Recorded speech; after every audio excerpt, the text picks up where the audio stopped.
Welcome back to New Rockstars. I'm Jessica Clemons, here to break down episode 6 of She-Hulk for you. I almost forgot how to do 6, I almost did 7. This episode started a little slowly, but it was a wedding episode and pointed me in the direction of a fast wedding. But I thought. Either way, the mid to end scene gave us a ton of theories as to who the Hulk King is, the Intelligencia is here and worse than ever, and also, these folks may not be Skrulls, but they may be plants. I get my voice kit. We'll get into it, and I'll point out some stuff I noticed, so let's get it on.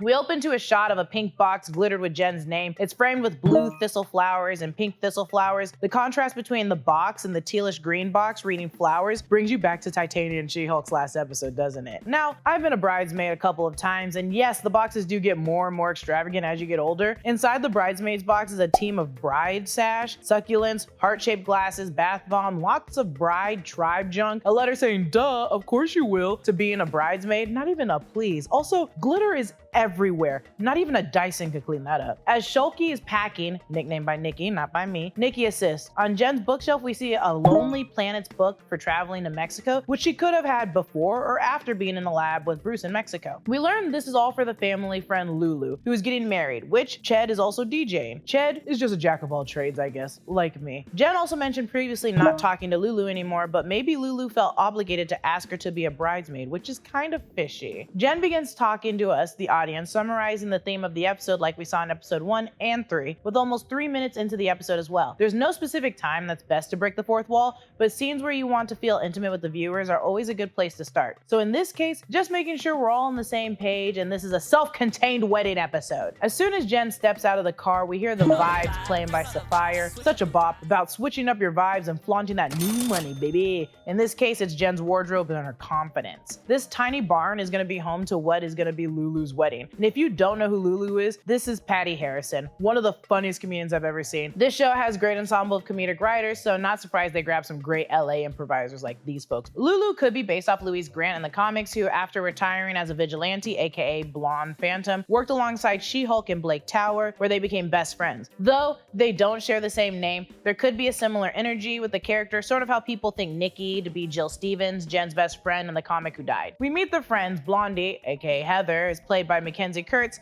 and the other one on the left is played by Abigail as Mina. Let me tell you, these are some mean girls, just like the movie, and it fits perfectly because the wedding's on Thursday, it's a Wednesday, and they're all rocking pink. They also mentioned this toned up for the big day workout plan, which we didn't see in the invitation box, and also just seems really weird to send your bridesmaids. Lulu pulls Jen aside to chastise her for arriving as She-Hulk and taking the attention away from her. But in reality, I think Lulu and this wedding may be a big plan to help grab Jen's DNA or blood sample. Hear me out. There's a ton of red flags, you guys. 1, she wants Jen out of She-Hulk form, which is pretty vulnerable. 2, she invited Jen to her wedding and they haven't spoken in years. Even Jen was a little skeptical. Also, who's the damn groom? Where is Adam? 3rd, I'm sorry, but there's no food at this wedding. The vibes are a little off at this venue and I think we can all feel it. 4, Josh is, as Whitney says in our recent Rogue Theory, a Barney Stinson. It's too much, it's too easy, and it's like, what a coincidence for him. Number 5, side note, when Lulu asked Jen if she's dating anyone, this could have been information she needed to pass to Josh to further whatever dastardly plan they have. I may be completely wrong, I might be theorizing too hard, but I just think we should keep an eye out because this wedding is very weird. Our new title card this week says, just Jen, attorney at law, and I love it. More clashing between her and She-Hulk, but this time it's like every bit of confidence boost that She-Hulk needs. You know, it's like she takes 1 step forward and 2 steps back. Oh, I'm just here for it sometimes. We're on to our B story, that is Mallory working with our new client, Mr. Hollis, aka Mr. Immortal, played by David Pasquazi. You might have seen him from Book of Boba Fett. So Mr. Immortal is one of the saddest heroes because he is cursed with the power of immortality, which you can imagine is probably horrible. Every Twilight character had a horrible life. I'll give you a little bit about Mr. Immortal, aka Craig Hollis from the comics. He was first introduced in the 80s in West Coast Avengers. In the 2005 Dan Slott run, we learned since he was little, Death Urge was a part of his life. He's basically like the Grim Reaper. Death Urge was around, usually in bad light, to take people away from Craig in his life, like Craig's dad during the fire that he started, and his first love who committed suicide. Craig had tried even taking his own life many and many times, even pleading Death urge to take him, but he refused. Once he aimed to become a superhero with his powers, he found his calling. He also found a team, one being the lightning rods, which were made to mimic the Thunderbolts, and once they found out the Thunderbolts were actually the Masters of Evil, they sided with S.H.I.E.L.D. to stop them. Mr. Immortal can have a lot of little ties to our MCU storylines, but this Mr. Immortal looks like it's taking a different route. But I wouldn't shy away from Mr. Immortal in the comics. His backstory is very grim, yes, but it's an interesting read, and I actually really enjoy it, so you should check it out. So we see why Mr. Immortal is there. He's been trying to divorce his spouses, but we see he's been dying and resurrecting himself later. I know what you're thinking. Can you get out of a marriage if you die and then come back to life? Technically, yeah, you can. In the eyes of the law, a missing person is presumed dead if they're missing for 7 years or more. And the fact that marriages end at death of a spouse, according to the California Family Code, the marriage is void if it's generally believed that the former spouse is a dead person. So Hollis checks both those boxes. But what makes this an unwinnable case is the intent knowing he can come back to life at any moment. Also, I just have to mention, he walked into traffic to get out of talking about his divorce, and in the comics, death urge got him to do that as a child. The men on this show. Also, I'm a good guy. If you say you're a good guy, chances are you're not a good guy, Mr. Immortal. Once Mr. Immortal jumps out the window and lands onto a Hickman security service vehicle, this is for Kyle Hickman, the art department coordinator. There's also a QR code. When you scan it, it takes you to the Marvel site to a free comic of the West Coast Avengers number 46.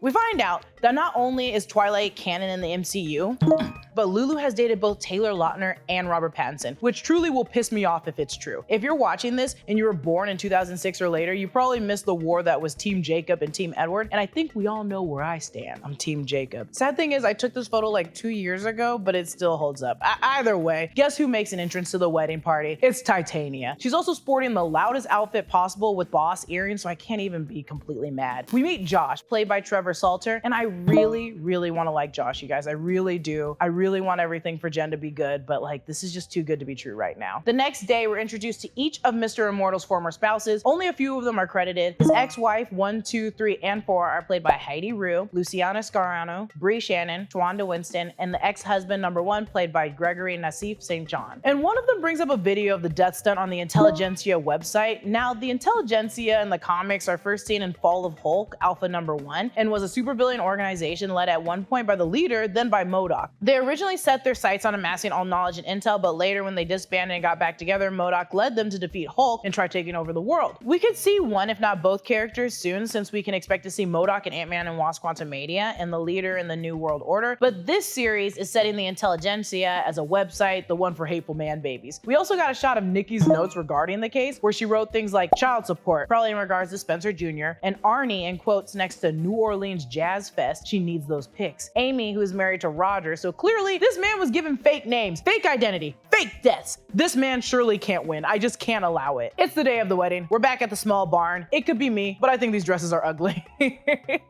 This is a breakdown video, so I have to break down everything, you guys, including this wretched scene where they have Jen doing the groomsmen laundry because they are playing Mario Kart on their Switch. What Heather is trying to get at is esports. It's basically professional gaming with those giant tournaments, home to ones like Overwatch, League of Legends, the Valorant ones are my favorite. This was actually my first gig when I moved to LA, was working for a giant league tournament, and it was really wild. Also, I don't care whose wedding it is. I'll walk with that damn dog. He is so cute, even if he's leaking and half alive, but that's the animal lover in me. The petty bridesmaid would smack the bride up. Also, I haven't found anything about Jonathan the dog in the comics, but there is a Jonathan the Wolverine from Marvel Comics that's really fun. He's like a giant bear. I'm all about attention to detail. It's a nerd thing. It's easy to get to the broad strokes, right? But even seemingly simple things can go from fine to mind-blowing if whoever's making them cares about the details, right? Take coffee, for instance. It's easy to get a cup of coffee that's fine, but if you want mind-blowing coffee, you've got to find some coffee that gets the details just right, and that's where Coffee Cult comes in. Coffee Cult is the closest you can get to roasting your own coffee beans without actually growing and roasting your own beans. I caught it. Coffee Cult sources only specialty grade Arabica coffee beans from all over the world. They work diligently with their farmers to ensure the best quality possible. Inspect each bean so that they're never roasting anything that's less than excellent. And speaking of roasting, most coffee companies don't roast their own beans. And when they do, they roast them in big batches and hope somebody orders them before they lose that fresh roasted flavor. Not Coffee Cult. Coffee Cult not only roast their own beans, but they roast to order, meaning that when you get your coffee from Coffee Cult, those beans have been roasted fresh. They've got all sorts of different coffees you can check out, including exotic choices like Sumatra, which has notes of chocolate and brown sugar. Me, I like the dark roast, perfect for fall. Oh my God. It's really hot and also really good.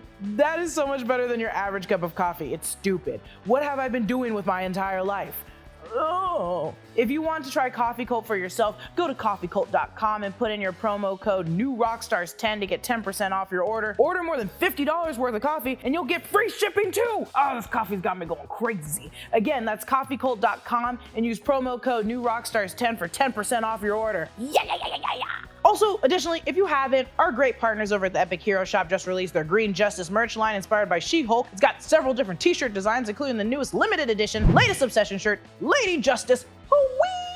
They're also dropping lines inspired by the House of Dragon, Andor, and Rings of Power. When you purchase one of these shirts, you get the opportunity to get a shout out from Voss, MT, or I on Inside Marvel. That's pretty swell. It's a pretty swell thing. Just make sure it's appropriate. Okay, let's get back to the breakdown. When they're trying to come to an agreement with his former spouses, he mentions his share in Apple in 1981, which would be a ton of money by now. He also mentions all the gold left to him by his first wife, Baroness Cromwell, who has to be Elizabeth Seymour, who was King Henry's third wife, Jane Seymour's sister. So it's safe to assume this dude was posing as another man who could have been John Paulette, Baroness Cromwell's third husband. Thank you, Six the Musical. Or it could be in Marvel Comics, the person also known as Lily Cromwell, aka Baroness Blood. Since we're getting into more spooky stuff in the MCU, I'm fine with either characters. I love history and I love spooky. Clearly, none of this works because one wife has a child with him, married to him for 3 years, while one was married to him for 18 years. So rightfully, they start to argue about the length of their relationship mirroring the rate that they should each acquire. And Mr. Immortal can't jump out a window for this one, baby. We're back to the wedding where Chet is dressed like Johnny Depp's Willy Wonka, the inferior one. His shirt and record box,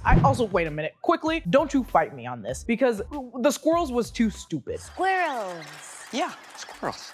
Anyways, his shirt and record box match his stage name, DJ and Cheddar Bullhole. And let me tell you, if I became a Hulk, I can name at least 12 people in my family that would try making money off me. Jen decides to drink herself happy in a classic wedding bop, Annie Lennox's Walking on Broken Glass. Yes, it's a wedding bop, but also the music video is the scene for also another wedding. Not quite the same wedding, but the same start to drink and let loose kind of wedding. Also, the support from Chet in the background is chef kiss. While Jen is dancing it up, Nikki's being the best paralegal, divvying up the money for Mr. Immortal's former spouses. Let's get into a little bit of it because I just like drama. Sebastian is reimbursed for the Lake Lawn Mausoleum. This is a New Orleans funeral home, so it makes sense that why it was a jazz funeral, basically. Taylor gets 2 years back pay for quitting her job to help Paul run a rare jade shop, green, wink wink, in Piedmont, which I assume is in California. Okay, thank you, Dashel. Dashel confirmed. Cheryl, the mama, just getting straight money, baby. And Amy gets a sincere apology and meaningful eye contact lasting at least 15, now 20 seconds, which seems like what she wanted, so kudos. Nikki did a damn good job. And peep her pin, it's the flag to the Philippines. I love it. Nikki and Ginger Gonzaga represent, baby. Jen is leaving a voicemail for Bruce. She's trying to get a hold of him. It's been weeks, months, days. She doesn't even know anymore. He's just been off world for that long. Now, I'm no mathematician. I had to go to a lot of my friends for this, but I'm gonna try breaking down how long it's gonna take him to get to Sakaar and make sure he's not actually still on the ship. So Earth's in the Milky Way and Sakaar is allegedly part of the Fornax dwarf galaxy, so that's 450,000 light years away from us. If the speed of light is 186,000 miles per second, you'd want to turn those seconds into years. You'd multiply 186,000 by 60 seconds in a minute, 60 minutes in an hour, 24 hours in a day, 365 days in a year, giving upwards of like 5.9 trillion miles a year. If we were on a shuttle going 5 miles per hour, it would take 37,200 human years to travel, just that 1 light year. So we're gonna times that by 450,000. That's over 1 trillion years, but that's just human distance. But we know in Guardians of the Galaxy, with jumping and going through wormholes, they can travel 183 light years per second. So divide that by 450,000, then divide that by 60 seconds. We're a little over 40 minutes to travel to Sakaar. So he's kind of just hanging out, not answering his phone. Also, I don't know if that's completely correct, but I went to 5 different people. We get our second fight between Titania and Jen, but this time it's personal, and Jen is drunk. Let's remember that in episode 2, when She-Hulk changes to Jen, it's a different metabolism, so Jen can still get super drunk. During the fight, Titania asks if Jen is not going to turn, which I mentioned before, but reminds me of my favorite fights in the comics between the two, where they're sort of sparring like fights. It's all just personal, just a nemesis and a hero, 1v1. This is giving the exact same vibe. Jen stomps her foot and makes ripples in the ground, throwing Titania, and it's sort of like the ground pound done in episode 1, as the supportive cousin plays Electric Boogie by Marcia Griffiths. It's electric. I don't think I can sing anymore or we get in trouble.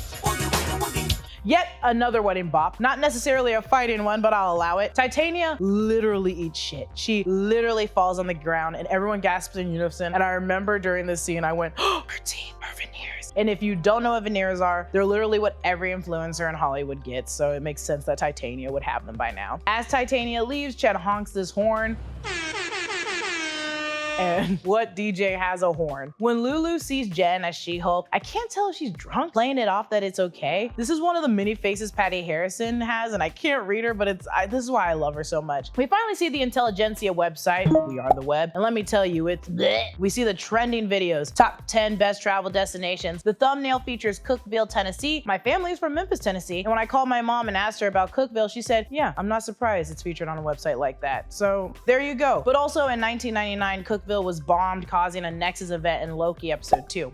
So I think that's more important than my mom's note. 24-hour loop of countryside driving. Why would anyone want that? Slutty She-Hulk. And we're recreating famous artwork. That one sounds fun. The video front and center is Mr. Immortal jumping out of the window onto the security car titled Weird Rubber Guy Falls Off Building and Lives. Had to be taken by that biker dude from this angle. Also, Mallory and Nikki are chumming it up, drinking 1800 silver tequila and blatant single barrel bourbon. Okay. And also, I just love this broken window behind them that's fixed with wood. We also find out Mallory's married with a child. She doesn't have children or a husband in the comics, so this is new, and we can theorize who it might be all day long, but not now. I don't have that much time. Ain't nobody got time for that. When you try and click on another video, you need to be a member of the website. You must get Hulk King's approval. It also gives us the She-Hulk hulking? Wait, what the hell? The sound that's like the one from Jurassic Park, that Samuel L. Jackson can't bypass the hacker. You didn't say the magic word. Now there is a Hulk King in the comics, but I think this is clearly a nod to the leader, but not necessarily the leader. I think the actual Hulk King will be Todd, who works underneath the leader, because we're getting ready for Captain America New World Order as is. To create an account, Nikki deduces you need to come off as some type of guy using the account, some horrible kind of guy. So she gives herself a username, She-Hulk Sucks 000. Her first name is anonymous, last name a bit, LOL no. The city is the internet and the country is Norway. The interests are Bigfoot, Bitcoin USA, exercise, protein, and UFOs. I'm into 2 of those things. Try to guess what it is. Their bio basically says, I'm into hunting, cryptocurrency, and some incel nonsense. You get the idea. This is just a woman-hating macho man waving himbo lambo. Lambo. Lame-o. Behind the account sign up, we can see we're on the Cancel She-Hulk page. So if you're making a new post, it better be about canceling She-Hulk. And an ad for Pixel Plan Cloud. There's already some lame post posted 3 hours ago about, if she were a man, she'd be canceled already. The top trending channels in the last 24 hours are She-Hulk at #1, images, heroes, movies, and memes, of course. This site is like a manhole Reddit, and these reactions are dark. I'm not even gonna get into them because they're just too dark, and I don't want to give them the time of day. Before you're like, this is too much, it's not realistic, I just want to remind everyone, this is sort of basic human reaction internet trolls have to change. Example A are live action Little Mermaid. They're reacting the exact same way, so it's not too much. Like I mentioned earlier, the Intelligencia just wanted to amass all knowledge and send it between villains, so a heightened version of that for the MCU would translate to something probably this dark, like the dark Reddit. Currently, Jen is on a date with Josh. I don't know what's with Jen and getting fries, but maybe it's a good sign that these fries aren't to go, like they were for Arthur, because, you know, he turned out to be a butthole. Either way, Jen's enjoying her little plate with Josh, and I'm suspicious of every man on the show now. I think he could be a plant, and maybe Todd and some of the other men that went on dates with She-Hulk talk, and they're basically building the right man for her. I'd hate this, and I hope I'm wrong, but I just can't trust him right now. We see the Hulk King message to one of the lab computers that's diagnosing Jen's gamma range, her macro blood levels. We also get another A113 Pixar reference like in episode 3. These look exactly like the same information from the lab when Bruce was working on Jen, but as you can see, this is all Jen Walters' records. Nothing saying She-Hulk here. When I compared it to the screen in episode 1, her gamma is shooting up on Bruce's screen opposed to this one, but they can see her currently on a date with Josh, so they're tracking her by satellite. Also, we get the names and the credits for the lab workers, Sean Goulding and Justin Randall Brooke, who sort of look like the guy right in the trailer with Leapfrog, but I could be mistaken. We see the broken syringe the wrecking crew tried to use. Now, we don't necessarily know if this new syringe is vibranium. Shoot, it could even be adamantium. Adamantium? Yours sounds better. They mentioned vibranium with Todd. Yeah, my skin is impenetrable, at least with anything on Earth. Even vibranium?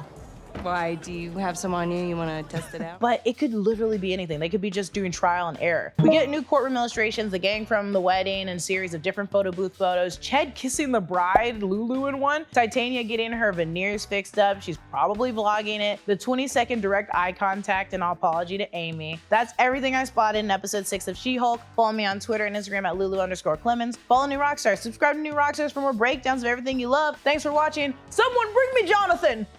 Jonathan? Eh?